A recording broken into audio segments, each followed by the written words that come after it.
We are ready to start. I'm Sunala Jai Surya, the CEO of Women Empowered Global. As you know, we have our award-winning global online academy, and we get phenomenal speakers. And today, I'm so excited for you that you're gonna lock in and learn with Yolanda, as she's gonna inspire you and me. So today's conversation, we're talking about the hot 10 tips how you're going to overcome procrastination. And if you're wondering what is procrastination, Yolanda is going to take you through.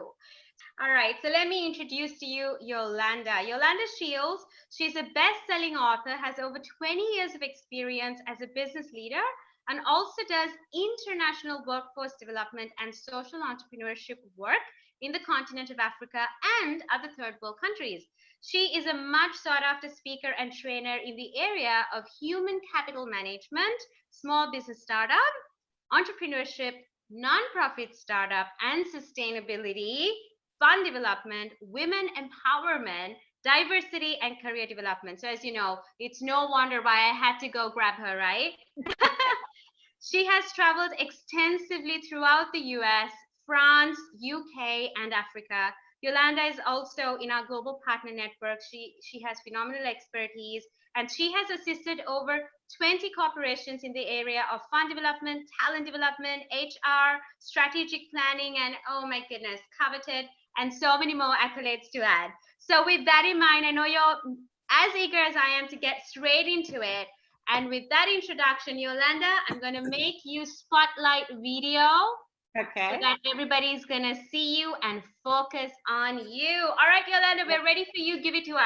It's probably, it may be night where you are, it may be afternoon or evening where you are, but welcome to all. You know, one of the things that we all struggle with, it doesn't matter where you are in the world. We all struggle with procrastination. It doesn't matter the job you're working. It doesn't matter the position that you have. We all have struggled with it. And so we're going to talk a little bit about some of the things that you can do in order to not procrastinate. And if you have, to stop procrastinating. And so I'm excited to really have this conversation with you this morning. So it's going to be a conversation, and I hope you're, as I'm sharing, be thinking about your questions that you want to ask at the end. So some may be saying, what is procrastination? I'm going to read to you because I want to not miss anything in this description of procrastination. And it says, procrastination is a challenge that we all face at some point or another in our career, in our homes, in our communities. When we're working on projects, we've all experienced procrastination. Procrastination is the avoidance of doing a task that needs to be accomplished by a certain deadline. So it's something that you need to do, and it's a time period that you need to get it done in. But there are some things that happens that causes us not to be able to finish those things that we say are important to us. If you have a place that, for instance, if I'm coming to Sri Lanka, but I'm getting on a plane that's only going to New York, I'm not going to get to my divine destination. I'm not going to get to where I need to be because I'm going in the wrong direction, or I'm taking the long way around to get there. And that's what sometimes we do with projects and things that we're working on, and procrastination sets in. So the number one thing that I feel that happens that causes procrastination is we don't even know why we're doing what we're doing. Identify, why are you working on that task? And when you look at your ultimate goal, is that individual task gonna lead you to where you're going? Because when it doesn't, you put it to the side, you don't work on it, you'll start it, you'll put it away, you'll get distracted by other things. If it's not really tied. And then the other thing that's connected to understanding why you procrastinate and if you need to even be working on that thing is sometimes we have a hard time saying no to people. We say yes to things that we have no business working on, or we really don't want to, and we just say yes anyway, because sometimes there's that thing inside of us that wants to please people, so we just say yes, and then we leave that meeting or we leave that situation and say, why did I say yes to it? I really don't want to do this thing. So I need everybody to understand that no is a good answer. No is good. No can set you free when you're able to prioritize the things that you need to be working on and saying no to the things. Sometimes those things are great things, but it may not be what you need to be doing in that season. So make sure you know why you're doing what you have on your list. Does it get you to your divine destination? Does it get you to the place that you're wanting to get to? We've all been there. Number two, I hope you wrote down number one, making sure you know why you're doing what you're doing. Number one. Number two, commit to the task in front of you. Commit to the task in front of you. Have you ever noticed yourself working on a project and all of a sudden you think about something else that you forgot to do, and then you stop that and you start working on that, and you're multitasking? Sometimes people brag about being able to multitask, but sometimes when you do that, you're not able to get done what you need to get done because you have your hands in too many places and you're not focused. So being able to commit to the task in front of you to completion. For instance, if you have 10 things on your task list that you need to get done in order for that ultimate thing to get done, if you're working on that number one thing, stay focused on that and not get distracted by dinner that needs to be cooked, or the children that needs to be picked up, or your husband that needs something. Stay focused and finish that task and then move to the next thing. Sometimes we want to skip around and then you find yourself procrastinating and taking longer than it needs to take for you to really get that project done. So commit to the task that's in front of you, number two. Number three, write down your tasks that you want to complete for the day. I have a place where I have all my things on a dashboard that I'm working on for like the month. But then for the day, I will list those things that I want to get accomplished for that day. Sometimes I just write it on a sticky note. Sometimes I put it on my calendar when, you can have a list thing on your calendar. Sometimes I do it that way. But I think when some people do that, they feel bad when they don't get it done. Just move it to the next day if it doesn't get done. But I think a lot of times we don't write things down and we start working and we forget actually what we need to be working on, or we get distracted and start working on other things because we don't have in front of us what we need to be working on. So write down the task that you want to complete for the day and stay focused on those things. But I think a lot of times, especially if you have a team also working with you, if you don't write things down and something happens and you're called to another meeting and you still want those things done, nobody can read your mind. But if you have it down somewhere for others to be able to see and jump right in and help with the team to get things done, then I think you're accomplished, not just as an individual, but as a team, because they know exactly what needs to be done as well. So make sure you're writing down those things that you want to get accomplished. Use the things that are easy for you. Use the tools that work for you. You don't have to do it the way I do it, but find the way that works for you, whether it's a sticky note, whether it's your calendar, whether it's your phone, your notes in your phone. Find out what works for you and then put that in place in order for you to get those things done. So that's number three. Number four, treat yourself once you have accomplished or achieved your goal, whether it's going out for coffee, going to get a spa day, just a day that you're not doing anything, or you're reading your favorite book. So reward yourself when you've been able to accomplish those tasks that you had in front of you to get done. So figure out what is that reward for you. Sometimes it's just sleeping in a little later. Sometimes it's having dinner out with a friend, or just having a free time with your favorite book or magazine. So find out what works for you, because I think when we reward ourselves for what we've accomplished, then we tend to like, okay, I've done it. Whether it's, for instance, even if it's weight loss, if you've lost so many pounds, you're like, don't treat yourself and go eat too much, but find out something that works for you, that will give you that downtime. But don't kill your diet by saying, I'm going to eat me 2 burgers today because I have done this. So figure out what that is for you, but treat yourself when you've achieved something on your list, or work with a friend and say, when I've achieved this, let you and I go do something. When you've achieved something, you pick something that you want us to do together. Do it as a team too as well, because when we collaborate and work together and have those women or those men pushing us and encouraging us along, it's going to help us get through what we need to get done even quicker and enjoy that process, because it is a process. Number 5, and this goes back to working in a team and being able to have people alongside of you kind of encouraging you, ask someone to check on you. Get someone that you're going to tell, like, I'm working on this project. So in the next month, at the end of the month, check in with me to see how I'm doing. When you have that accountability, it really helps you to be able to get it done, because you know they're going to be calling and saying, how did you do this month? How much did you get done? I have friends that are working on books, and I'll check in with them and say, how much have you gotten done? Where do you need my help? And just that encouragement and that feedback, because they can ask, if you're saying I'm struggling, then you can talk through with them. Okay, what is the struggle? What is the barrier? Is it time? Okay, let's figure out, because sometimes we have more time than we think we have if we really look at how we're spending our time. If it's important to you, you will make time for it. And so, for instance, you look at your schedule and say, okay, I was on social media for 3 hours. You know, sometimes we get on that social media and it takes up more time than we think. So I actually started timing myself so that I'm not on there longer, so I can get more things done. So figuring out where you're spending your time and then pulling out some of that time and using it to work on that task that you have in front of you that you want to get completed.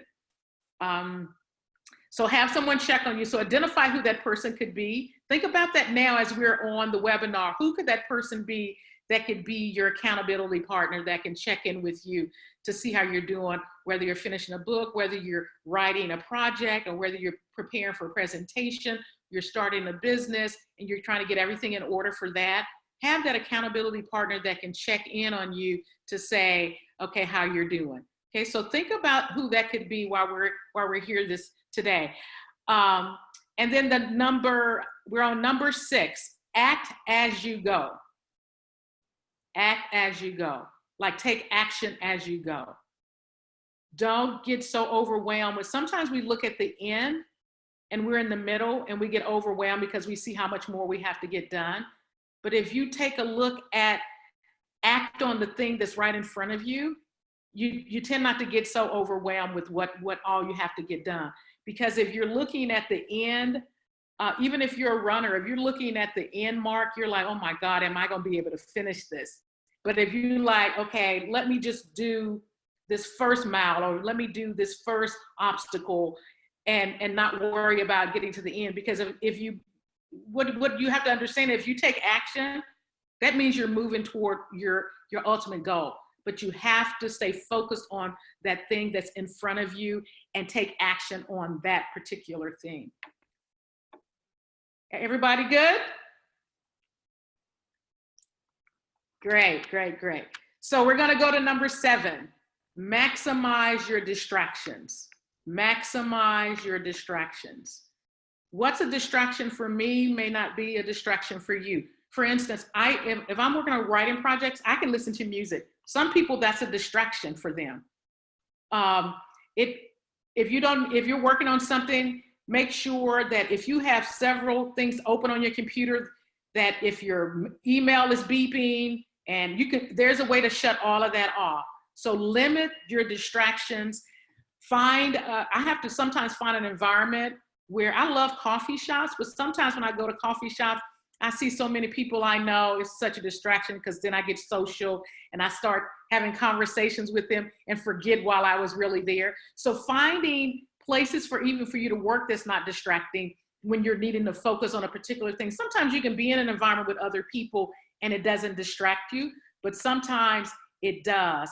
And so finding out what are those things that are distracting to you and limiting those distractions, whether it's your environment, whether it's trying to work on multiple things. So figure out, what is that for you? What could you do to limit the distractions while you're working on a particular assignment, a particular project? Number 8, this one I really want you guys to do. I don't know, something's on the screen. Really want you guys to do on this one. Number 8. Please, I hope you're writing this one down. I hope you're writing all of them down. But for this one, I think it's really good. And I think a lot of people struggle with this. Forgive yourself for procrastinating in the past. You can't worry about what happened in the past. because if you stay in the past, you can't move to the future. So forgive yourself if you've ever been a procrastinator, or if you're procrastinating, you procrastinated yesterday. Forgive yourself, show yourself some self-forgiveness, and that'll make you feel better about how you move forward. A lot of times we get so caught up in beating ourselves down because of what we haven't accomplished. You know, when I was younger, a young professional, I was looking at where I wanted to be and I wasn't there yet. And I was just like getting so bogged down with, I want to get there. You can be so focused on trying to get to that goal that you forget about all the work that you've done to get to where you are.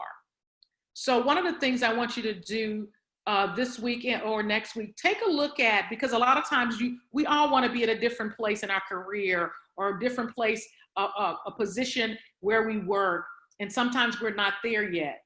But what I want you to do is go back and look at how much you've already accomplished. And when you look back and see, oh my goodness, I didn't realize I'd accomplished all of this, start journaling all of your accomplishments. That's what I do. And when I feel like, okay, it's time for me to go to the next level and I'm feeling a little anxious, I'll go back and look at what I've been able to accomplish over the years, and allows me to forgive myself for not doing some stuff that I felt like I could have done to get to that level, but looking at what I've already been able to accomplish and being proud of that and being able to take that and move forward in where I'm going next. So make sure you take a look at just what you've been able to accomplish and not be so caught up and frustrated with, I didn't get this stuff done and I'm never going to get there. Yes, you are. So you go ahead and you forgive yourself, and then you move forward, working on those things that are in front of you and staying focused. Number 9, we talked about treat yourself and reward yourself. But I want to talk a little bit more about treat yourself and reward yourself. Sometimes I said in I think it was number 4, treat yourself once you have achieved, but treat yourself a reward by sharing your gifts and talents with other people. Sometimes we can get so caught up in our stuff and what we're working on that we forget that when you share yourself with others and share your abilities and your talents with others, it allows you to come back and focus on what's in front of you that you want to get accomplished, because it's not just about us making it individually. It's about collectively as women and as professionals and as entrepreneurs, as moms, as sisters, really making it as a whole. If I make it and you don't make it, I'm not really successful. And so as you step back and take a look at, okay, I'm good at this area. Who can I mentor? Who can I pour this into?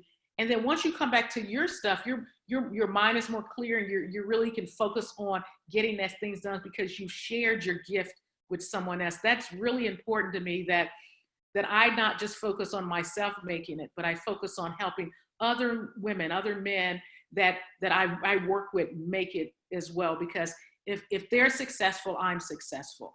So think about how you can do that with someone that's in your sphere of influence or in your area. Number 10, rephrase how you speak about the tasks that you have to do. How, for instance, however, if you say I choose to, or I have to, think about those two. If you say I need to and I have to, this implies that you have no choice in what you do. However, if you say I choose to, you're giving yourself the option, and you're making it a choice that you want to make. Because a lot of times we're saying I need to and I have to, it puts a lot of pressure on it. But if you're saying I choose to do this, you're making a decision to choose to work on that thing, or to finish that book, or to finish that project. You're making a decision, and you're looking at it, whatever that task is in front of you, you're looking at it and seeing how it's going to connect you to your ultimate vision or your ultimate mission or your ultimate goal. And it will keep you from being so frustrated and procrastinating and just putting it to the side. I remember working on my first book. I would work on it and I would put it down. I would work on it and I put it down. I was 2 years in, and a friend came to me and said, Yolanda, if you don't get this book done, you're going to see that title on a bookshelf in a bookstore, but it's not going to have your name on it. I was like, oh my God, I don't want that to happen. So her encouraging me and motivating me, I finished it, a book that I had worked on for almost 3 years. I finished it in a month because I knew what my goal was, that I wanted to get that book in the hand. It's called Letters to Our Sons. I wanted to get it in the hands of moms that have sons, to encourage them. It's one thing, you know, dads have an important role in the son's life, but the mothers have a really critical role. And I wanted moms to understand what their role is, because it's going to determine how they treat women, how they treat young women. And so I knew that I had been called to help put that message out there. And when she said that to me, it allowed me not to get out of that mode of procrastinating and to move forward, because I understood what my ultimate goal was. And it was to get that book in the hands of another mom. And so you have to decide, what is your why? What is the thing that you want to see accomplished? And what is it going to take for you to get it done? And if you look at these 10 things and put these things in practice, it will allow you not to get stuck in procrastinating and not getting it done, because you understand the end result. You can see where you're going, and you can see what you need to do to get there. And then I've been able to identify those triggers that allow you to get stuck in that mode of procrastination, because we've all been there. You're not alone. But today you can choose to do something differently and get moved out of that place of procrastination.